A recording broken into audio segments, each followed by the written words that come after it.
Hello again, friends. I'm glad you found your way here tonight. Settle in wherever you happen to be, and let your shoulders come down from around your ears. Whatever the day asked of you, it has finished asking now. Before we start, one quiet thing. There will never be an ad on this show, not one, ever. Nothing here will ever break the spell or pull you back out of it. The only reason that's possible is you, a follow, a kind word, a minute spent telling one other person it exists. It's a small thing that keeps a larger thing alive.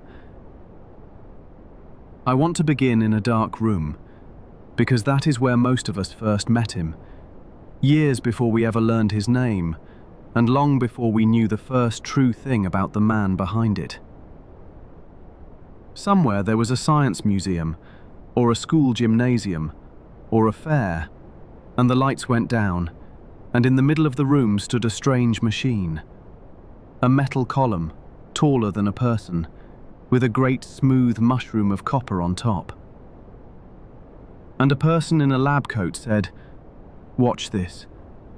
And you felt it before you saw it, the fine hairs on your arms lifting, all on their own, a half-second of warning. And the machine cracked open the dark with a bolt of purple-white lightning, branching in the air, gone almost before your eye could follow it, leaving a green ghost swimming across your vision, and a smell in the room like the air just before a thunderstorm. They may have held up a glass tube, and it glowed in a bare hand, with no wire, no plug, nothing. And somewhere on that machine, or on a little plaque beside it, was a name. Tesla. That is where he lives for most of us, in the body, before the mind ever got involved. A prickle on the skin, a crack in the dark, a smell like a storm, and a name you never quite got around to learning. And what we did learn later, most of us picked it up not in a classroom, but somewhere out in the wide world of grown-up rumor, and it went something like this. That he was the real genius, the true one, robbed of his glory by Thomas Edison, a greedy man who stole his credit and cheated him of his money. That he had meant to give the whole world free electricity, out of the air, for nothing, and that powerful men pulled the plug on it to protect their fortunes. That he died penniless and forgotten in a hotel room, in love with a pigeon, too pure and too far ahead for a world that did not deserve him. A martyr, a saint of science betrayed. It is a story that makes the blood run a little warm with the injustice of it, and most of us have carried some version of it for years. Tonight, I would like to give you a different Nikola Tesla. Not a smaller one, a larger one, and a warmer one, and a truer one. Because here is the strange thing at the very center of it all. The one who argued most plainly against that whole martyr story was Tesla himself. In the summer of 1919, an old man by then, he sat down to write his own life story for a magazine.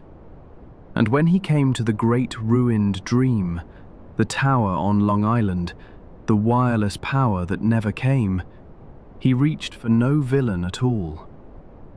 He simply wrote, in his own hand, that his great work had been held back by nothing but the plain laws of nature, that the world had not been ready for it, and that it had come, in his own quiet words, too far ahead of its time. There is no bitterness anywhere in it, only a kind of quiet weather. Of the great financier everyone remembers as the man who betrayed him, he wrote simply that the man had carried out his generous promise to the letter. And of the small men who whispered that jealous rivals had sabotaged him, He set down one of the great dismissals in the English language without once raising his voice to do it. That such men were to him nothing more than the microbes of a nasty disease.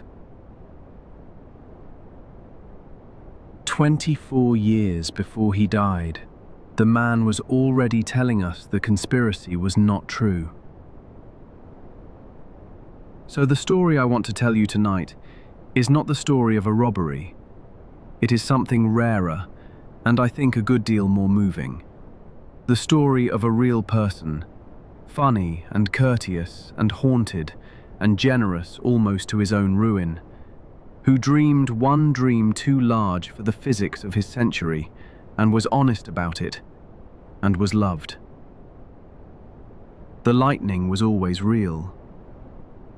So here is where we're going tonight. We will walk his whole life in order, the way he lived it.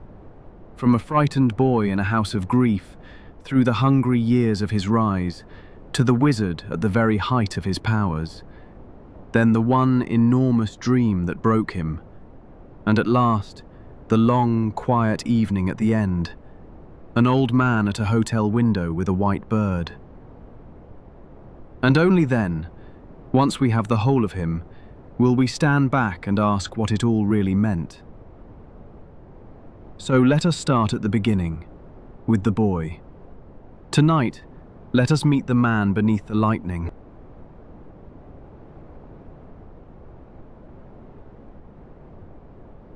He was born at the exact turning of a summer night, and the story his family kept was that he was born during a lightning storm, the midwife calling it a bad omen, his mother answering, "No, he will be a child of light." Whether that is true or a lovely thing a family says later, no one can prove, and it hardly matters. Either way, it is the first small myth to gather around him, and it gathered while he was still in the cradle. The village was Smiljan, in what is now Croatia, in the year 1856, and his father was a priest with a great library, and the household was full of books and clocks and quiet expectation. And the boy was not the calm wizard of the museum plaque. He was a frightened, dreaming, grief-struck child.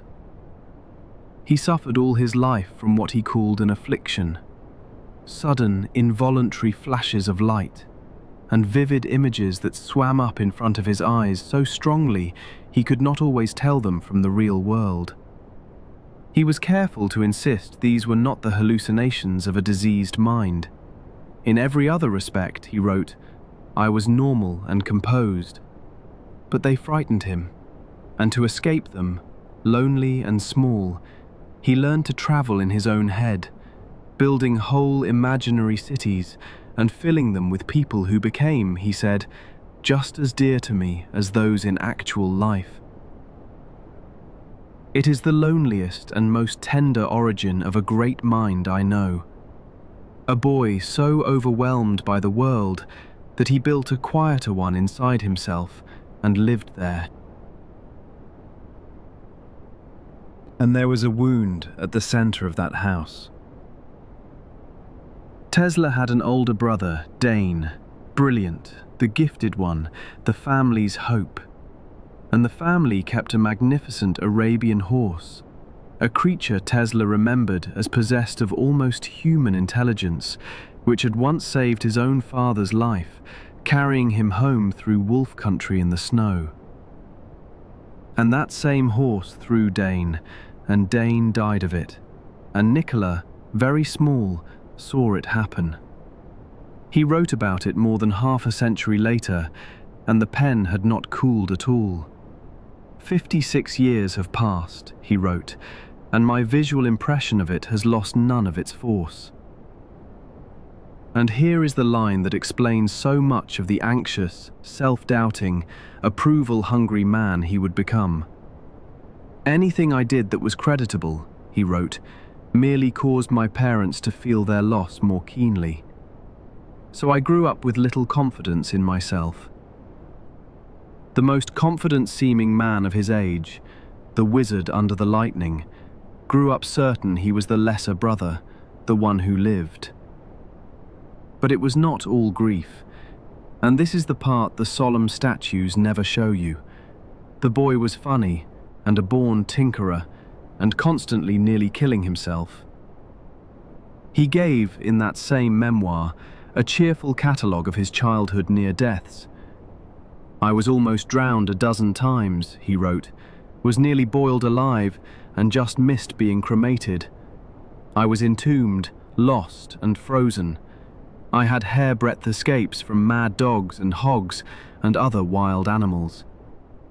He took apart his grandfather's clocks and could never once get them back together, after which, he admitted, "It took 30 years before I tackled another clockwork again." He was, by his own proud account, the finest rat catcher in the county, and he built his first motor out of insects.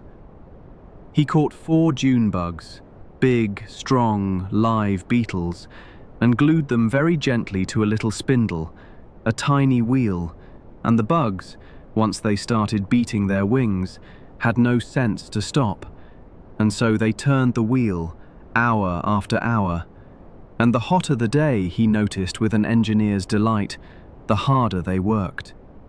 A living engine.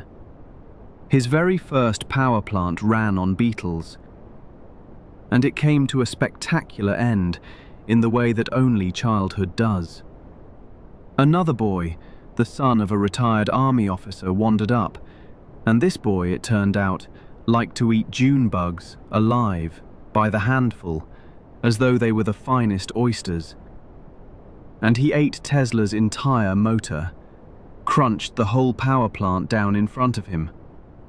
Tesla wrote, 70 years later, that the disgusting sight terminated my endeavors in this promising field, and that he was never again, for the rest of his long life, able to so much as touch an insect.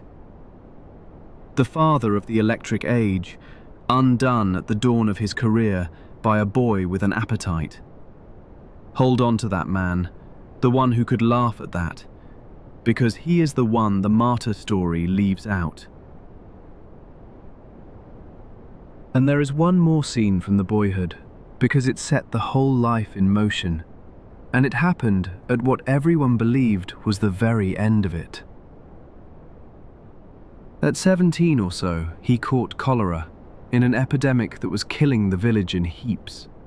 The frightened townspeople filling the air with smoke and pungent odors to ward off the disease, then drinking the infected water and dying anyway. He lay bedridden 9 months, wasting, near death more than once. Now his father, the priest, had one fixed plan for him: the priesthood, the church. And the boy did not want it. He wanted engineering, wanted machines, and the two of them had been quietly at war about it for years. And so, from what everyone thought was his deathbed, the boy made an offer. "Perhaps," he said, "I may get well, if you will let me study engineering." And his father, who had been so immovable, looked at his dying son and gave way completely. "You will go," he said, "to the best technical institution in the world." And Tesla wrote simply, "And I knew that he meant it." He got well. Grief bargained against grief. A father who had already buried one brilliant son, unable to risk losing the other. The electric century was purchased, you might say, with a promise made over a sickbed. So the boy became a young man, and here the boyhood ends, and the rise begins. It begins with the moment everyone wants, the flash of genius, the lightning strike idea. And it really did come to him like that, or at least that is how he told it ever after. It was 1882, and he was a young man walking in a city park in Budapest at sunset with a friend, reciting Goethe aloud, a passage from Faust about the setting sun, when, he said, the idea came like a flash of lightning, and in an instant the truth was revealed. He seized a stick and drew diagrams in the sand of the path, right there, and told his startled friend, "See my motor here. Watch me reverse it." What he had seen, in his mind complete, was a way to make a magnetic field spin, to make the poles of a magnet chase each other around a circle, walking, with nothing physical moving at all. And out of that spinning field, the motor that would eventually turn every wheel of the modern world. Now, the honest footnote, because we promised each other honesty. Historians are fairly sure the breakthrough was real. His friend confirmed a version of it years later. But the beautiful staging, the sunset, the Goethe, the stick in the sand, that is a story he polished and repolished across nearly 40 years of retellings until it shone. And that is worth noticing early, gently, because it is the key to the whole man. Nikola Tesla was the first and greatest teller of the Tesla legend. Long before the internet made him a saint, he was carefully, lovingly building his own myth and enjoying it. He is not a victim of the story. He is its author. Which makes the next chapter especially strange to tell, because it is the one you already know. You know it as the great betrayal, the origin of the whole feud, and in Tesla's own telling, there is no villain in it anywhere. He came to America in 1884, 28 years old, and went to work for Thomas Edison. And here is how he described meeting the man the memes have cast as his lifelong enemy. "The meeting with Edison," he wrote, "was a memorable event in my life. I was amazed at this wonderful man who, without early advantages and scientific training, had accomplished so much. Not a rival, a hero."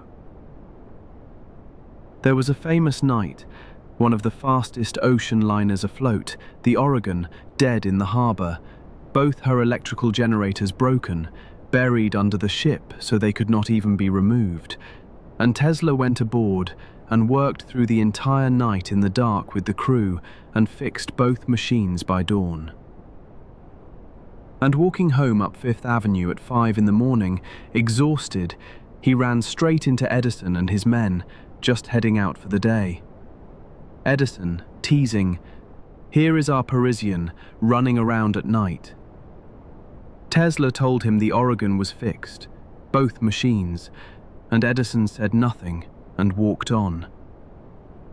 But a little way down the street, Tesla heard him say to his companion quietly, "This is a damned good man." Tesla treasured that line for the rest of his life.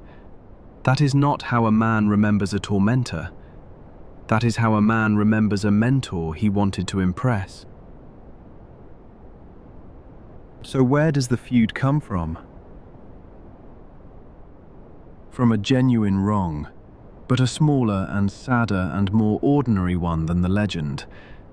Tesla was promised a bonus, $50,000, an enormous sum, for redesigning a set of machines, and he did the work, and when he came to collect, he was laughed at. It had been, he was told, a joke. The money had never been real, and this wounded him deeply, and he resigned. It was a real betrayal, and it hurt him, and it was fair to leave over it. But notice who did it. In Tesla's own account, the promise came from the manager of the works, not from Edison himself. The scene everyone can picture, Edison smirking. "Tesla, you don't understand our American humor." That crackling, quotable line does not appear anywhere until a worshipful biography published in 1944, a year after Tesla was dead, with no source at all. The wound is real. The villain was added later, by other hands. And here is the detail that ought to settle it, because you cannot fake this kind of thing. Years after, Tesla loved to tell a warm little story about Edison at a dinner, a game of guessing people's weight, and Edison, who guessed Tesla's exactly, to the ounce. Only later did a friend whisper to Tesla the secret. Edison had spent part of his youth working in a slaughterhouse, weighing thousands of hogs a day, until he could judge a body's weight at a glance. Tesla thought this was wonderful. He told the story for decades, and he confessed, with great humor at his own expense, that it took him more than a year to understand that the joke was on him. A man does not dine out for 30 years on affectionate anecdotes about someone he hates. The whole personal acquaintance behind the greatest feud in the history of invention lasted under a year, and the man at the heart of it remembered it, to the end, with something close to love. So he left Edison and had a hard year or two. He dug ditches for a while, one of the great minds of the age laying cable by hand, and then found backers, and by the spring of 1888, everything he had seen in that Budapest park became real, on paper, in one sudden, dazzling burst. On a single day, the 1st of May 1888, the United States Patent Office granted him 7 patents at once, and together they laid out a complete working system for alternating current power. The motor, the generator, the means of sending the power out and putting it to use. The whole electrical world we still live in, filed and stamped in an afternoon. And I want to pause on that, gently, because the internet loves to say Tesla held 300 patents, or 700, some enormous, cloudy number. The real figure, carefully counted by the museum that keeps his papers, is closer to 300 filings worldwide, protecting a bit over 100 true inventions. And do you know, the real number is the more impressive one, precisely because you can count it. It is a finite shelf of numbered, dated, readable documents, each one a real idea that works. The haze flatters him less than the facts do. That will be true all night. His patents were bought by the industrialist George Westinghouse, and here the story swells into the one you half remember from school, the war of the currents, alternating current against direct current, Tesla and Westinghouse against Edison, a battle for the soul of the electrical age. And there truly was a war, and it truly was vicious, and it is the source of the ugliest image attached to Tesla's name, the electrocuted animals. It is the kind of thing people repeat in a hushed voice, that to frighten the public away from alternating current, they killed animals with it, dogs and horses, and even, once, an elephant. And that did happen, but here is who did it, because the meme gets it exactly wrong. And here a new figure walks in, not Tesla and not Edison, but a third man most people have never heard of, and he is the one who actually did the terrible thing. His name was Harold Brown, and he presented himself as an independent expert, warning the public about a dangerous technology. He staged the demonstrations, the dogs, the calves, the horses, and he lobbied to have alternating current chosen for a terrible new invention, the electric chair. And a bundle of his private letters was later stolen from his desk and printed in a newspaper, and they revealed that his grand independence was a paid fiction. He had been quietly funded and directed by Edison's company all along. But notice who is not in this story. Tesla is not in it. He was a young man who had sold his patents and moved on to other work. He took no part in the current war's cruelties, on either side. The real wronged man was Westinghouse, who paid to defend the condemned prisoner's appeal and refused to sell his machines for the execution. The horror is real. It simply has nothing to do with the gentle Serb who fainted at the sight of a peach and could not, since childhood, bear to touch an insect. The legend borrowed someone else's darkness and painted it onto him.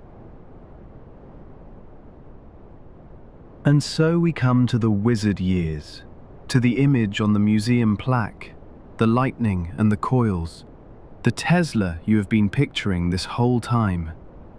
Then came Colorado. In 1899, Tesla went out to Colorado Springs, high in the thin, dry mountain air, and built a laboratory around the largest electrical coil anyone had ever made. And there he spent a strange, glorious winter making artificial lightning. Bolts of it, man-made, longer than any before, cracking out of his machine and rolling like thunder off the mountains, so that the horses in the town were said to shy and the sparks jumped at the heels of passers-by on the street. This is the wizard at his absolute height, the image the movies reach for, and if you have seen him on a screen, this is likely the picture you carry. A lone figure in a long coat in the mountain dark, and a whole field of light bulbs planted in the bare earth around him, every one of them glowing softly, with no wires running to any of them at all. That shot is a bit of movie magic, dreamed up long after, but it was reaching for something Tesla really did, and the truth of it is stranger than the film. And this is where the single most famous photograph of him was made. You have almost certainly seen it. Tesla, sitting calmly in a chair, reading a book, while a storm of enormous lightning bolts crackles and forks all around him, filling the whole room, inches from his head. The very picture of the fearless magician, serene inside the whirlwind. It is a fake.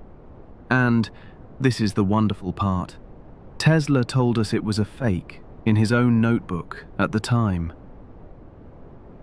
It was a double exposure, a trick shot made for a magazine.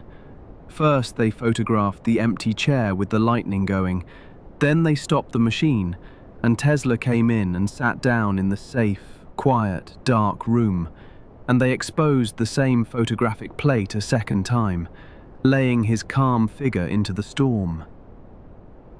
He even grumbled about it in his notes.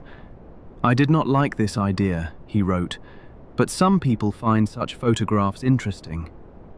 Of course, he added, almost rolling his eyes across a century, the discharge was not playing when the experimenter was photographed, as might be imagined. The most magical image of the great magician is a piece of honest stagecraft he described step by step. He was not deceiving anyone. He was making a picture the way anyone makes a picture, and he wrote down exactly how. Even his magic came with a footnote in his own hand. But underneath the showmanship was real, strange, true physics that he performed on his own body. And this is the honest root of every coil you ever stood in front of in a dark museum. Because electricity of a high enough frequency, he had discovered, runs along the surface of things, including the surface of a person, without doing harm inside. And so, in his lectures, he would take the current into his own body and let it stream off his fingertips as light. He would hold a wire or a glass tube and it would glow. And he would stand there wreathed in cold fire, unhurt, calmly explaining the mathematics. The glowing tube in the bare hand that you saw as a child, the one that made no sense, that felt like a magic trick, that is his, and it is real, and it works exactly as he said. The wonder you felt was not a lie. It was just older and stranger, and more human than you knew. Which brings us to the great dream and the great ruin, the tower and the free energy and the heart of the whole conspiracy. Around the turn of the century, Tesla persuaded the most powerful banker in America, J.P. Morgan, to fund an enormous tower on Long Island, a place called Wardenclyffe, from which he meant to transmit first messages, and then, in his soaring hopes, power itself, wirelessly, through the very body of the Earth, to anywhere on the planet. Free energy, out of the ground, for everyone. And you know how the story is supposed to end. The money men realized ordinary people would get electricity for nothing, and there would be no way to charge them for it. No way, as the famous line goes, to put a meter on it. And so Morgan pulled his funding and had the dream strangled in its cradle. Except that famous line, "Where do we put the meter?" appears in no letter, no document, nowhere in the historical record. It was added later, like so much else. And the real story, which we can read in the actual letters between Tesla and Morgan, is quieter and sadder and has no villain in it. Morgan had agreed to fund a modest wireless telegraph station, a way to send messages across the Atlantic. That was the deal. But while it was being built, a young Italian named Marconi beat him to it, sending a signal across the ocean first, with far simpler equipment. And Tesla, rather than finish the smaller, now outpaced project, quietly enlarged his plans into the vast dream of world wireless power, and ran through all the money doing it. And Morgan, asked to pour a second fortune into a changed and far riskier venture, simply declined. He did not sabotage the dream, he simply declined to double down on it. That is not a conspiracy, that is a Tuesday in the life of a bank. And the deepest truth is the one Tesla told on himself, and it is written into the very patent in the plainest language. The system could not work at the scale he dreamed. To push power through the Earth the way he imagined, his own documents specified terminals 30,000 feet in the air at tens of millions of volts, conditions no one could build then and no one can build now. The physics was against him, and he had said so, in the legal paperwork, in his own hand, years before the tower fell. The dream did not fail because it was suppressed. It failed because it was, in that particular form, impossible. And its author, to his eternal credit, told us so. And the tower itself? Here is the seed of the very first Tesla conspiracy theory, and it is almost unbearably human. Tesla fell behind on his hotel bills, some $20,000 owed, and to cover it, the tower and its land had been quietly mortgaged. In 1917, the mortgage was called, and the tower was sold for scrap and dynamited, and it came down for a scrap value of about $1,700.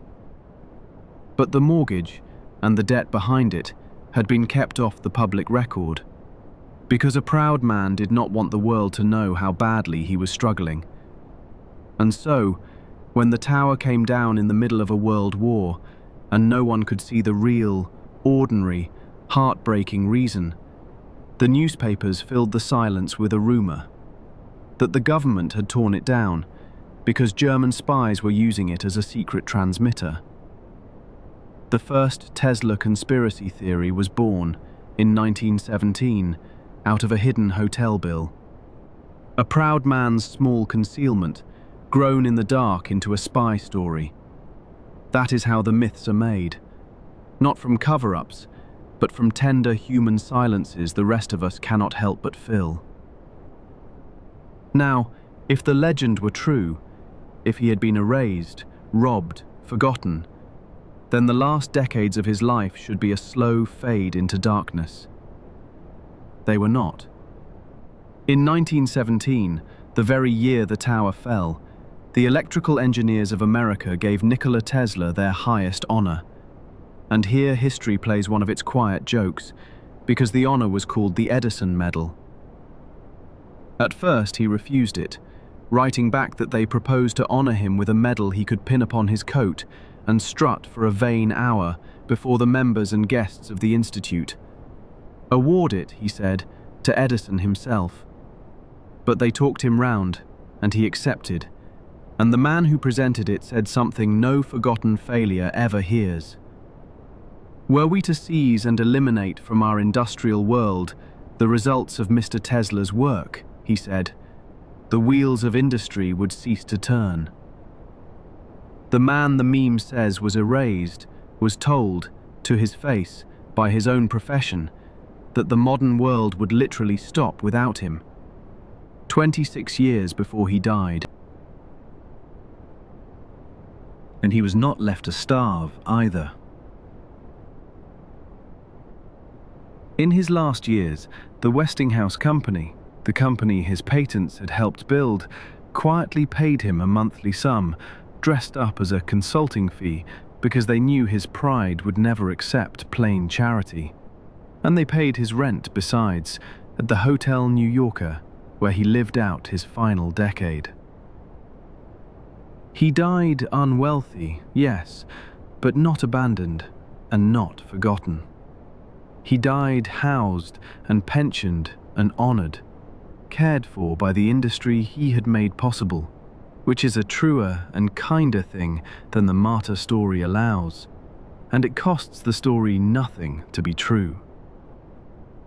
And in these last years, he became something wonderful and a little sly, a grand old showman, feeding his own legend with obvious delight. Every year, on his birthday, he would summon the newspaper men to his hotel suite and announce a marvel. And they came because he never disappointed. And the greatest of these, the one that thrilled the papers most, arrived on his 78th birthday, when the front page announced that Tesla had revealed a new weapon, a beam that could, he said, drop a fleet of 10,000 aircraft out of the sky at 400 miles and make any nation's borders untouchable. The papers called it a death ray, and there it is, the very thing you were waiting for, the death ray, real, in his own words, in the New York Times. Now, was it real? There was a genuine idea underneath it, a serious set of papers he wrote, later, on projecting concentrated energy through the air, charged particles driven in a tight beam. He believed in it, and he offered it to governments, more than one, hoping someone would build it. But no working weapon was ever made, or tested, or bought. The physics of holding a particle beam together across all those miles of open air was against him, as it is against us still. And by then, the old wizard had no laboratory left, no machines, no money. Only a mind still throwing off ideas like sparks, and a hotel room, and the morning papers, and his own genius for a good headline. Was he a prophet, or an old man enjoying the last theatre left to him? I think, gently, he was both, and I think he knew exactly what he was doing, and had earned the fun of it. The man who had held real lightning in his hands could surely be forgiven a little stage thunder at the end. And there are the pigeons, the detail everyone knows, the one that makes people tap their temple and call him mad. It is real, and it is the tenderest thing in the whole life. In his lonely last years, this courtly, brilliant, solitary man, who never married and seems never to have let anyone truly close, went out every evening to feed the pigeons, at the library, at the cathedral steps, and brought the injured ones back to his rooms and nursed them. And there was one, a white pigeon, that he loved beyond the others, and he said so to a friend without a shred of embarrassment near the end. "I loved that pigeon," he said, "as a man loves a woman, and she loved me." And then, quietly, when she died, something went out of my life. Laugh if you want. I cannot. A man who had held lightning in his hands and dined with the titans of his age and glimpsed the whole electric future before anyone else alive, and at the end, the great love he could name without shame was a white bird at a window. There are lonelier and more beautiful lives, but I have not heard of many. He died in his sleep in his hotel room on a January night in 1943, 86 years old, alone. A maid found him the next morning, past the "Do Not Disturb" sign he had hung on the door. The room was orderly, the body peaceful. And here the legend has its last dark flourish, and it is the strongest card the conspiracy holds, so let us look straight at it. Within days, government agents came and took his papers, some 80 trunks of them, everything he owned, carried off under the authority of an office called the Office of Alien Property. And that does have a dark sound to it. It sounds exactly like a cover-up. Why seize a dead man's papers? Why alien, when Tesla had been a proud American citizen for 50 years? The answer, once again, is on the record, and once again it is innocent and a little sad. His heir was a foreign national in the middle of a world war, which by law brought the estate under exactly that office. And those death ray headlines he had so enjoyed feeding the papers had left everyone jumpy about anything with his name on it. So the trunks were taken and quietly gone through, and found to hold no secret weapon and no stolen miracle. Only, as the engineer who examined them gently put it, the work of a speculative and philosophical mind. An old, grand, tired mind, and a great many beautiful ideas that did not, in the end, build. The papers went home to his family and sit today in a museum in Belgrade with an address and opening hours, never lost, never sealed, waiting for anyone who cares to walk in and read them. And there is one last irony, saved for the end, because it is the engine of the whole modern myth. 5 months after Tesla died, the Supreme Court of the United States handed down a decision in a long patent fight over the invention of radio, and it went against Marconi, the man who had beaten Tesla to the transatlantic signal all those years before, and it cited Tesla's old patents among the earlier work. And out of that decision grew the internet's favorite line, that the Supreme Court ruled Tesla, not Marconi, invented radio, and that he was finally, tragically vindicated, just too late to know it. It is a beautiful story. It is also not quite what the court said. The justices were untangling a narrow question of patent law in a case the government was fighting for its own reasons, and the very same opinion went out of its way to preserve Marconi's fame as the man who first achieved radio transmission. It did not crown Tesla king of radio. It was misread, honestly and repeatedly, by respectable people in the decades before the internet, into the vindication the legend needed. Because that is what we do, all of us. We find a true thing, and we press it, gently, into the shape of the story we already wanted to believe. So that is the life, the whole of it, from the lightning storm at his birth to the quiet room at the end. And now, as promised, We stand back from it, and we ask what it meant, and we find that the secret of the whole Tesla legend is not a conspiracy at all. It is a mirror. Every layer of the myth was added by someone with a need, and we can nearly date them all. His own publisher, in 1919, coined the phrase 100 years ahead of his time as a bit of magazine showmanship. And that same publisher went on to invent the science fiction magazine, so that the man who first sold Tesla as a prophet was also the father of science fiction. The worshipful biography, with its invented villains, came in 1944 from a grieving friend. The free energy believers adopted him in the 1990s, and the great modern canonization came from a single beloved internet cartoon in 2012, after which so many people fell in love with the robbed genius that they banded together and raised over $2 million to buy his old laboratory and make it a museum. By then, his name was already on the most famous electric car in the world, and on the very unit scientists use to measure a magnetic field, so that a man most people could not have told you 3 true facts about had quietly become a word for the future itself. The internet did not just believe in its saint, it took up a collection and bought him a shrine.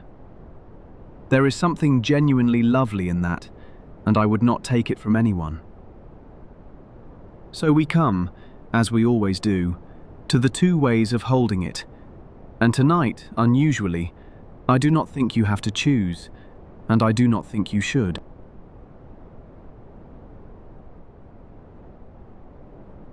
There is the archivist's Tesla. Follow the paper, only the paper, and you find a great engineer whose greatest dream happened to be wrong. His patents were granted and bought and defended in open court, where a judge wrote poetry about his genius. His profession gave him its highest medal. A corporation quietly paid his rent to the end. 2,000 people filled a cathedral at his funeral, and his one impossible dream failed for a reason he himself published in plain words decades before. The laws of nature, he said, retarded my project. On this reading, the martyr myth does not add to him, it steals from him. It swaps a real life, full of honor and humor and grief and honest, magnificent failure, for a cheap cardboard saint. And the real man was worth so much more than the saint.